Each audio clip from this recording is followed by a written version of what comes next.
पवित्र विचाराना पुस्तक माननीय उपप्रधान जी, धार्मिक सज्जन वृंद, विद्यार्थीगण,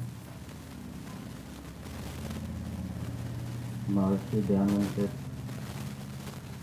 यजुर्वेद भाष्य अध्याय 34 के ऊपर हम विचार कर रहे हैं। पिछली बार हमने मंत्र संख्या 54 के ऊपर विचार किया था और उस मंत्र में वाणी के विषय में बताया गया था। वाणी की विशेषताएं बताई थी, वाणी का ग्रहण करने का साधन बताया था। वाणी का ग्रहण करने का साधन क्या है?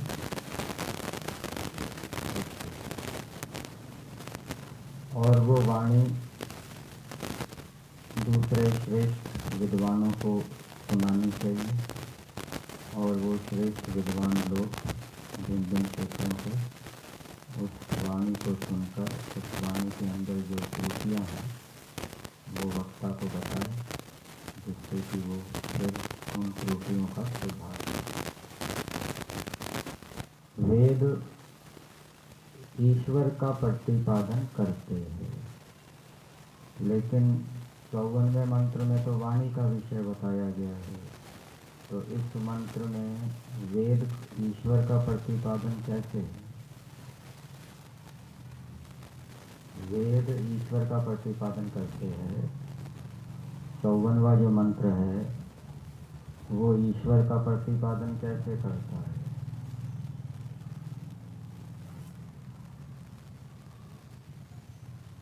वेद के अंदर कुछ मंत्र साक्षात ईश्वर का प्रतिपादन करते हैं, जैसे सपरेगा शुक्रम अकायम, ये सीधा ईश्वर के विषय में बता रहा है मंत्र। और कुछ मंत्र ऐसे हैं जो परंपरा से ईश्वर का प्रतिपादन करते हैं। तो ये वाला मंत्र भी परंपरा से ईश्वर का प्रतिपादन कर रहा है। कैसे कर रहा है? इस मंत्र के अंदर अनेक पदार्थों का वर्णन किया गया है, जैसे सुशिक्षित वाणी। वाणी भी परमेश्वर ने मनुष्यों को दी है और सुशिक्षित विद्या से युक्त वाणी भी ईश्वर की कृपा से प्राप्त होती है। यदि ईश्वर वेदों का ज्ञान न देता, विद्वानों को उत्पन्न नहीं करता, तो सुशिक्षित विद्या से युक्त वाणी प्राप्त नहीं हो सकती। तो इस दृष्टि से इस सुशिक्षित वाणी को देने वाला, उत्पन्न करने वाला परमेश्वर है। फिर मंत्र के अंदर घृत सनु वाणी की विशेषता बताई है कि वो व्यवहार का शोधन करने वाली है। तो संसार के अंदर जितने भी पदार्थ हैं उनके अंदर गुणों का स्थापन परमेश्वर ने किया है। सूर्य के अंदर जो जो गुण हैं, विशेषताएं हैं, वो परमेश्वर ने स्थापित की है। वायु के अंदर जो विशेषता है वो परमेश्वर ने स्थापित की है। अग्नि के अंदर जो विशेषता है वो परमेश्वर ने स्थापित की है। अग्नि की विशेषता क्या है? उसमें वेग है, ऊपर की ओर जाती है। वायु की विशेषता है वो हमेशा गति करती रहती है। इसी प्रकार से वाणी की जो विशेषता इस मंत्र के अंदर बताई है कि वो व्यवहार का शोधन करने वाली है, ये विशेषता भी परमेश्वर ने वाणी के अंदर स्थापित की है। फिर बुद्धि का वर्णन आया मंत्र के अंदर कि हम बुद्धि से वाणी का ग्रहण करते हैं। बुद्धि के अंदर भी ये जो सामर्थ्य है वाणी को ग्रहण करने का या विद्या को ग्रहण करने का, ये सामर्थ्य भी परमात्मा ने स्थापित किया है। वाणी को आदित्यों को सुनाना चाहिए, जो राजा हैं उनको सुनाना चाहिए। तो जो विशेष गुणों से युक्त संसार के अंदर मनुष्य हैं, राजा आदि हैं, विद्वान हैं, प्रचारक हैं, उनके अंदर भी जो जो विशेषताएं हैं वो परमेश्वर ने स्थापित की है, उनको परमेश्वर ने बनाया है, परमेश्वर ने उत्पन्न किया है। तो इस प्रकार से ये जो वर्णन है ये वाणी का होते हुए भी परंपरा से ईश्वर का ही वर्णन कर रहा है, ईश्वर का ही प्रतिपादन कर रहा है। वेद के एक मंत्र को एक दृष्टि से वेद कहते हैं। व्याकरण के एक सूत्र व्याकरण है, दर्शन का एक सूत्र दर्शन है। कैसे?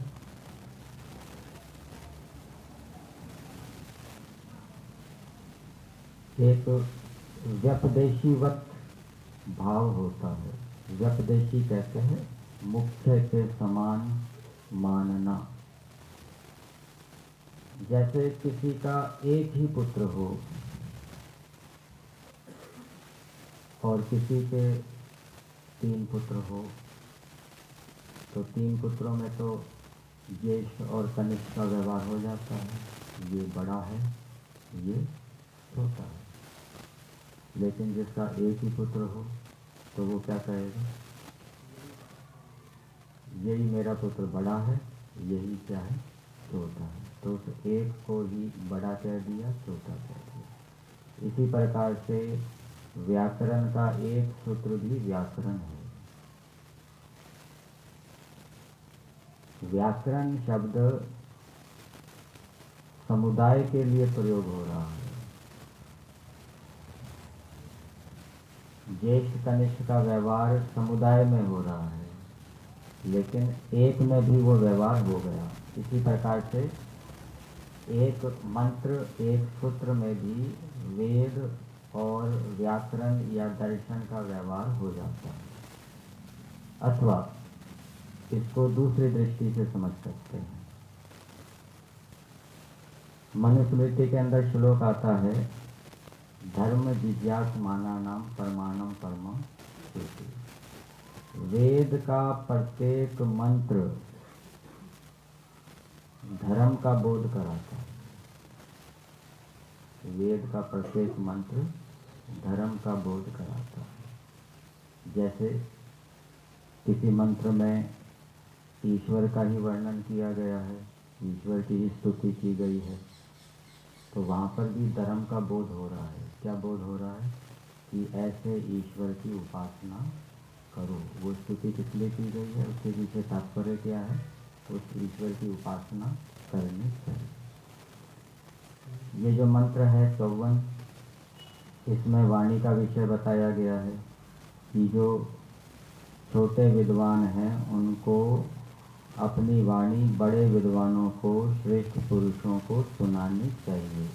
तो इस वाणी में भी धर्म का बोध है कि वेद की आज्ञा है, और विद्वानों के लिए भी आज्ञा है कि वो उस वाणी के अंदर दोष बताएं।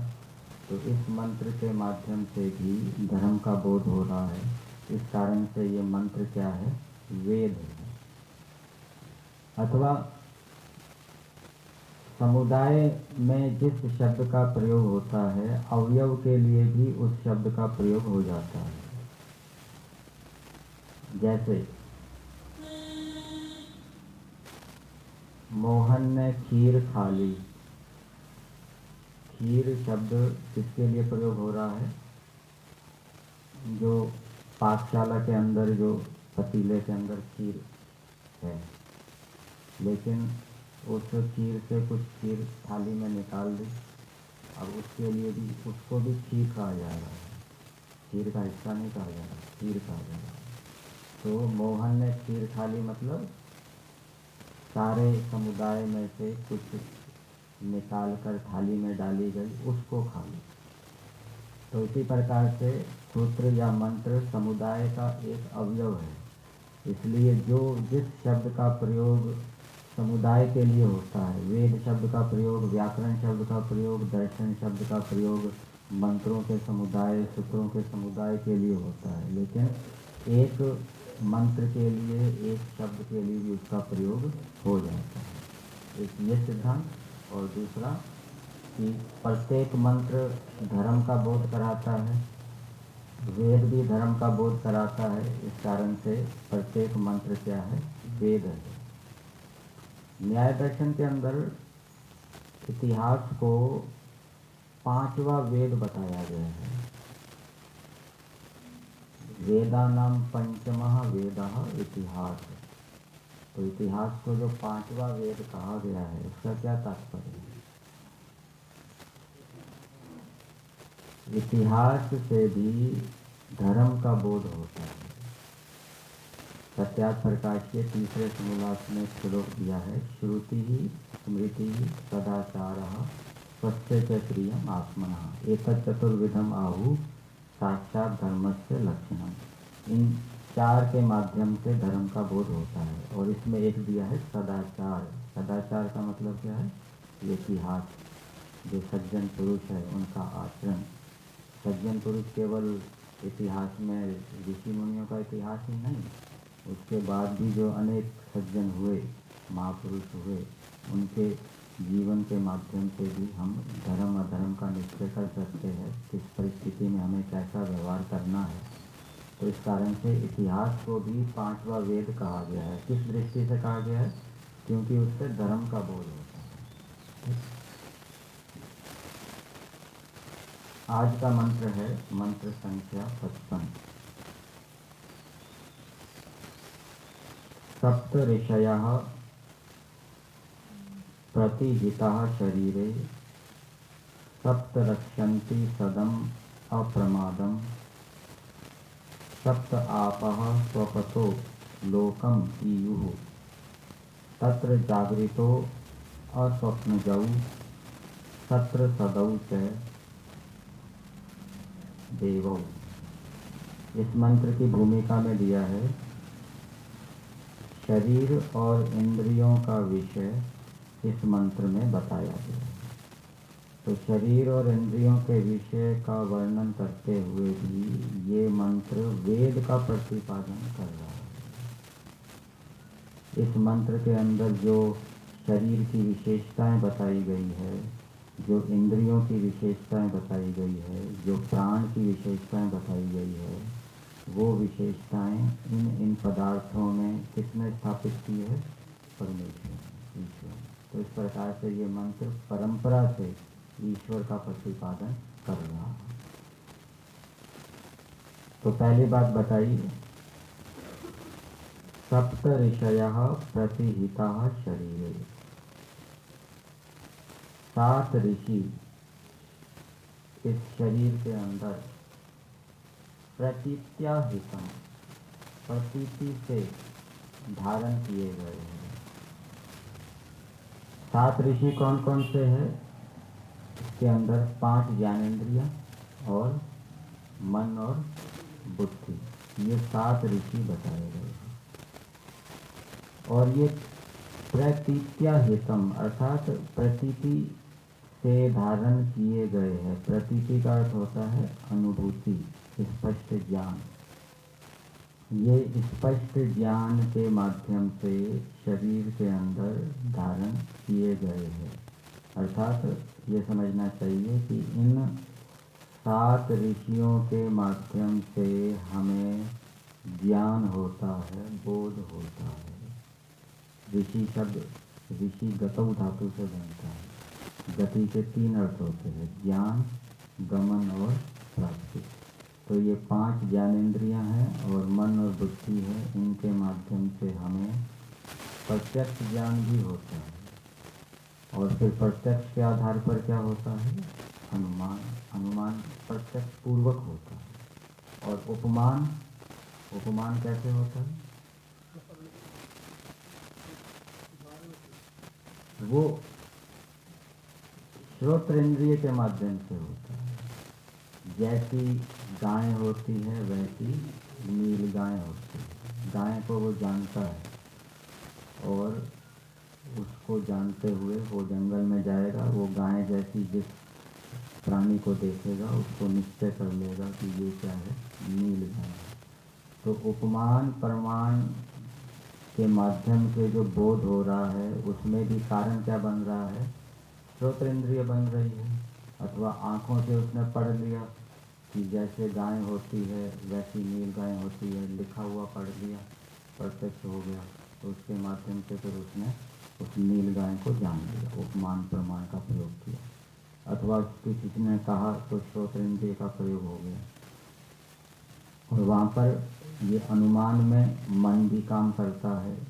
मन की विशेषताएं बताई गई है। मन से हम ऊहा करते हैं, प्रतिभा, अनुमान आदि ये मन की विशेषताएं हैं। मन के माध्यम से इनका ज्ञान होता है। अनुमान हम करते हैं।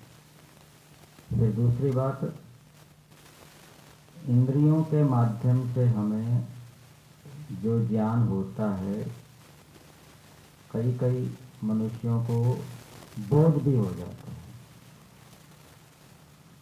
एक तो प्रत्यक्ष ज्ञान है, प्रत्यक्ष ज्ञान हो रहा है, साथ में बोध भी हो जाए ऐसा नहीं है। जैसे किसी ने बूढ़े व्यक्ति को देखा, मरे हुए व्यक्ति को देखा, प्रत्यक्ष ज्ञान तो हो गया ये बूढ़ा है, मरा हुआ है, लेकिन बोध सबको नहीं होता। बोध किसी किसी को होता है, विवेक किसी किसी को होता है कि एक दिन हम भी बूढ़े होंगे, हम भी एक दिन मरेंगे। तो ये इंद्रियों के माध्यम से बोध भी हो जाता है। महर्षि दयानंद जी को बोध हुआ, उन्होंने बहन की मृत्यु को देखा, चाचा की मृत्यु को देखा। महात्मा बुद्ध को बोध हुआ, इंद्रियों के माध्यम से हुआ। उन्होंने बूढ़े व्यक्ति को देखा, रोगी व्यक्ति को देखा। तो इंद्रियों के माध्यम से शाब्दिक ज्ञान, प्रत्यक्ष ज्ञान भी होता है और बोध भी होता है। बोध किसको होगा? जिसका अंतःकरण पवित्र होगा उसको बोध होगा। एक श्लोक आता है, अहनि अहनि भूतानि गच्छन्ति इह यमालयम शेषा सावरम इच्छन्ति किम आश्चर्यम अतोपरम। ये प्रसिद्ध है। मरते हुए, पैदा होते हुए प्राणियों को देखते हैं, लेकिन फिर भी सबको ये बोध नहीं होता कि हम भी मरेंगे, हम भी एक दिन पैदा होंगे। क्यों नहीं होता? ऐसा आश्चर्य क्यों है? आश्चर्य इसमें क्या है? अविद्या। ये अविद्या की महिमा है। अविद्या के कारण ऐसी स्थिति हो रही है कि व्यक्ति देखते हुए भी उसको बोध नहीं होता। तो यदि देखते समय हमारा अंतःकरण पवित्र होगा, शुद्ध होगा, और यदि पिछले जन्म के संस्कार होंगे तो मन, बुद्धि, इंद्रियों के माध्यम से बोध भी हो सकता है। तो ये जो परमेश्वर ने साधन बनाए, मन, बुद्धि, इंद्रियां आदि, इनके माध्यम से हमें प्रात्यक्षिक ज्ञान भी होता है, अनुमान ज्ञान भी होता है। और अनुमान से हम बहुत अधिक जानते हैं। प्रत्यक्ष का जो क्षेत्र होता है वो सीमित होता है, अनुमान का क्षेत्र बहुत विस्तृत होता है। तो अनुमान के माध्यम से हम बहुत से पदार्थों को जानते हैं। उपमान का भी हम प्रयोग करते हैं और ऊहा भी करते हैं, मन आदि के माध्यम से करते हैं, बुद्धि से हम निश्चय करते हैं। तो ये परमेश्वर ने हमें 7 ऋषि दिए हैं, शरीर के अंदर स्थापित किए हैं। इनके माध्यम से हम अनेक प्रकार के व्यवहारों को करते हैं। ये पहली बात बताई। फिर दूसरी बात बताई, सप्त रक्षन्ति सदम अप्रमादम। ये सातों के सातों क्या हो गया? बिजली आ गई।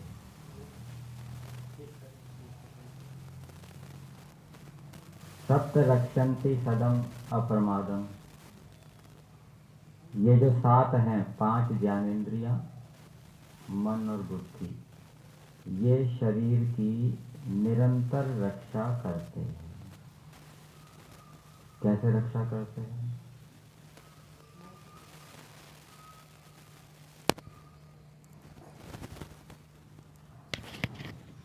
ये 7 शरीर की रक्षा कैसे करते हैं? 5 ज्ञानेंद्रियां और मन और बुद्धि शरीर की रक्षा कैसे करते हैं?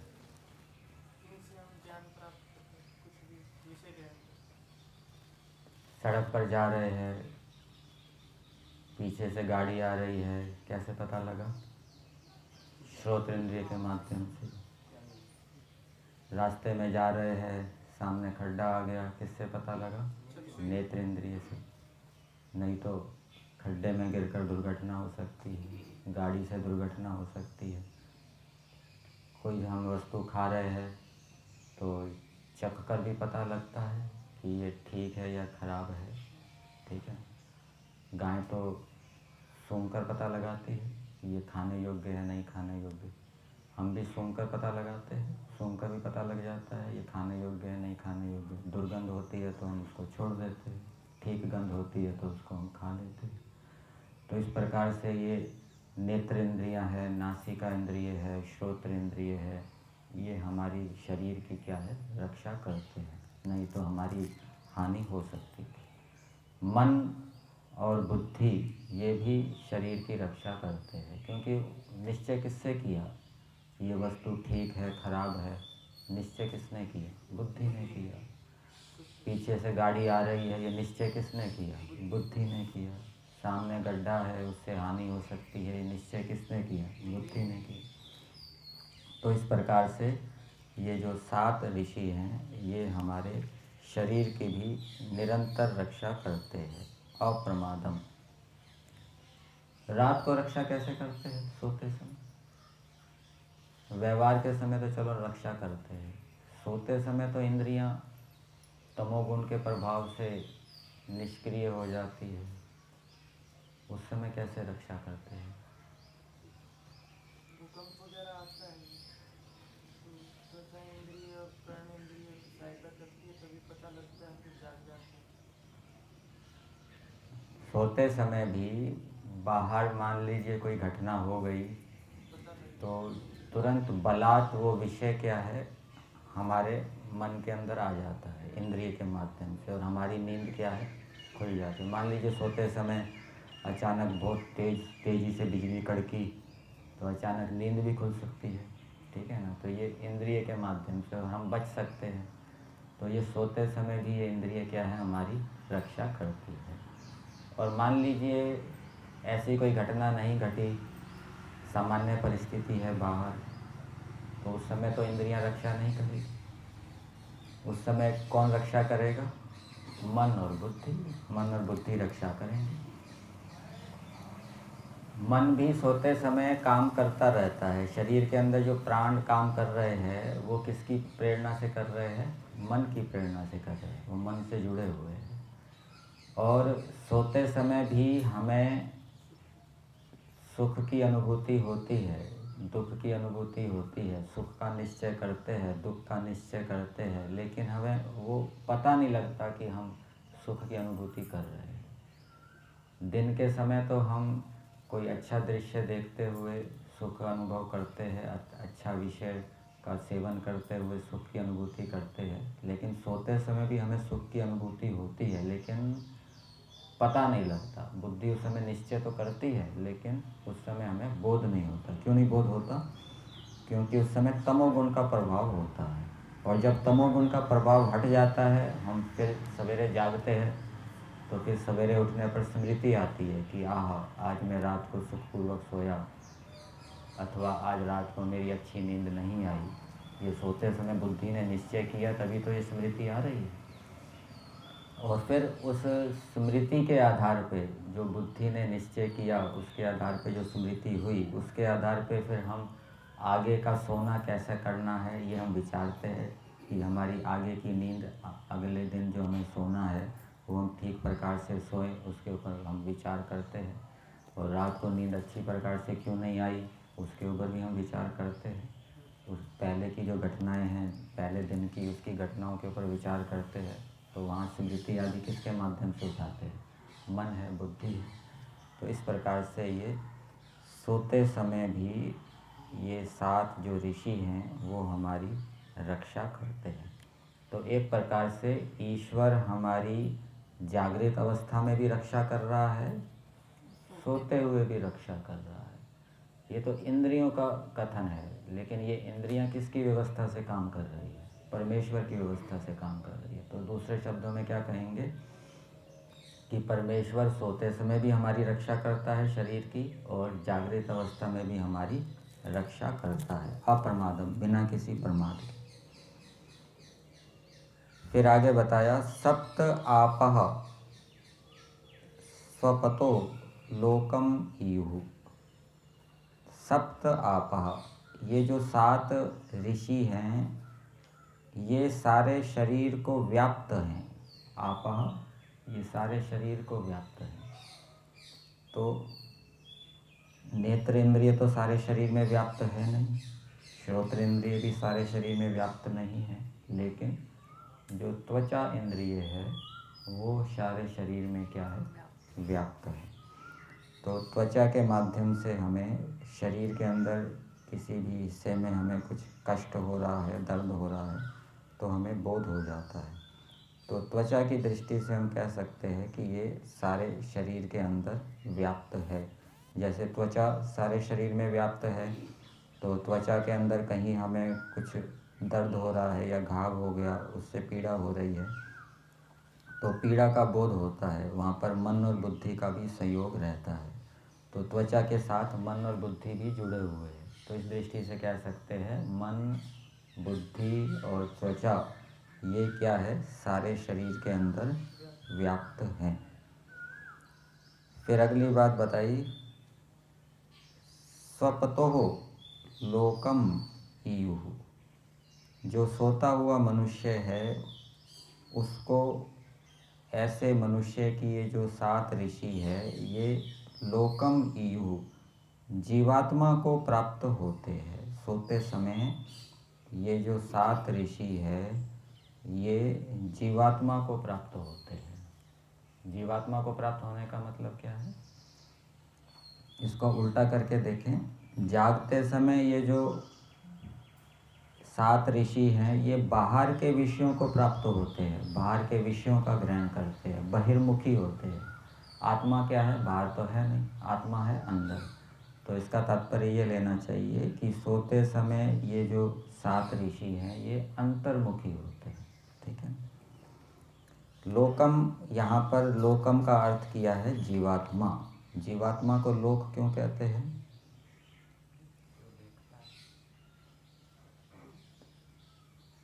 देखने योग्य, जानने योग्य। जीवात्मा भी क्या है? देखने योग्य है, जानने योग्य है, इसलिए जीवात्मा को लोकम कहा है। परमेश्वर के लिए भी लोक शब्द का प्रयोग होता है।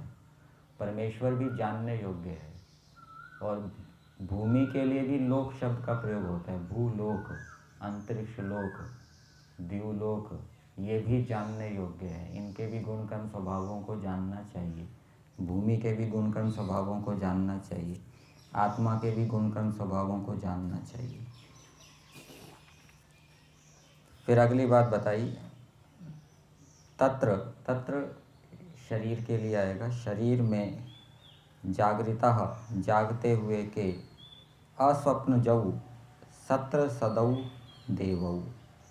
तो 2 देव ऐसे हैं जो शरीर के अंदर सोते नहीं हैं, जागते रहते हैं। ये पहेली के रूप में है। अब इसका भाष्य तो महर्षि दयानंद जी ने किया है। वो 2 देव कौन हैं? वो महर्षि दयानंद जी ने उसका अर्थ किया है कि वो प्राण और अपान हैं। तो ये 2 देव हैं। इनको देव क्यों कहा? प्राण और अपान को जीवन को देने वाले हैं। ठीक है, इस दृष्टि से ये देव हैं। तो ये 2 देव अस्वप्नजौ, जो कि सोते नहीं है, हमेशा जागते रहते हैं। सत्र सदौ, सत्र सदौ का अर्थ किया है, सत्र का अर्थ है शरीर। यहाँ वेद भाष्य के अंदर सत्र का अर्थ किया है सताम जीवात्मनाम त्राणम। सत्र का अर्थ है शरीर, क्योंकि ये सताम जीवात्माओं की रक्षा करने वाला है। शरीर को सत्र क्यों कहा है? क्योंकि ये जीवात्माओं की रक्षा करने वाला है। त्रयी, त्रायते, रक्षा करता, बचाना। तो ये शरीर जीवात्मा की रक्षा कैसे करता है? ये जीवात्मा के गुणों को प्रकट करता है, मोक्ष प्राप्ति का साधन होता है। शरीर जीवात्मा की रक्षा करने वाला है। शरीर जीवात्मा की रक्षा कैसे करता है? इसमें शरीर को आश्रय देकर मोक्ष प्राप्ति में सहायक होते हैं। जीवात्मा शरीर में रहकर अपने सारे कार्य सिद्ध करता है। तो शरीर में रहते हुए जीवात्मा क्या है? अपने प्रयोजनों को सिद्ध करता है। इस दृष्टि से समझना चाहिए कि ये शरीर क्या है? जीवात्मा की रक्षा करने वाला है।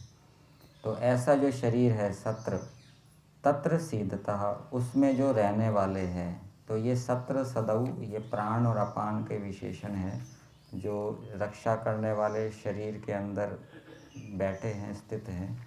और ये अस्वप्न जौ, अस्वप्न जौ का अर्थ किया है स्वप्नो न जायते, जिनको नींद नहीं आती, अर्थात जो हमेशा जागते रहते हैं, ऐसे ये दो देव शरीर के अंदर हैं। तो ये इस मंत्र के अंदर शरीर के विषय में बताया कि शरीर जीवात्मा की रक्षा करता है। इंद्रियों के विषय में बताया कि इंद्रियां ऋषि हैं, वो जीवात्मा को बोध कराती हैं और ये इंद्रियां भी शरीर की रक्षा करती हैं और निरंतर रक्षा करती हैं। और प्राण अपान के विषय में बताया कि ये ऐसे हैं। तो इनको बताने का प्रयोजन क्या है? इस मंत्र के भावार्थ में दिया है, यहाँ पर भी इस विशेषता ही बताई है। इस शरीर में स्थिर व्यापक विषयों के जानने वाले अंतःकरण के सहित 5 ज्ञानेंद्रियां ही निरंतर शरीर की रक्षा करते हैं। तो 2 विशेषताएं बताई। अंतःकरण के सहित 5 ज्ञानेंद्रियां व्यापक है, शरीर में व्यापक है। मतलब कि शरीर के किसी भी हिस्से में हमें पीड़ा होगी ना, तो हमें पता लग जाएगा। वो किसके माध्यम से पता लगेगा? वो अंतःकरण के माध्यम से पता लगेगा। इस दृष्टि से वो अंतःकरण सारे शरीर में व्यापक हैं और ये विषयों को जानने वाले भी हैं। 5 ज्ञानेंद्रियां और अंतःकरण मिलकर हमें विषयों का ज्ञान कराते हैं।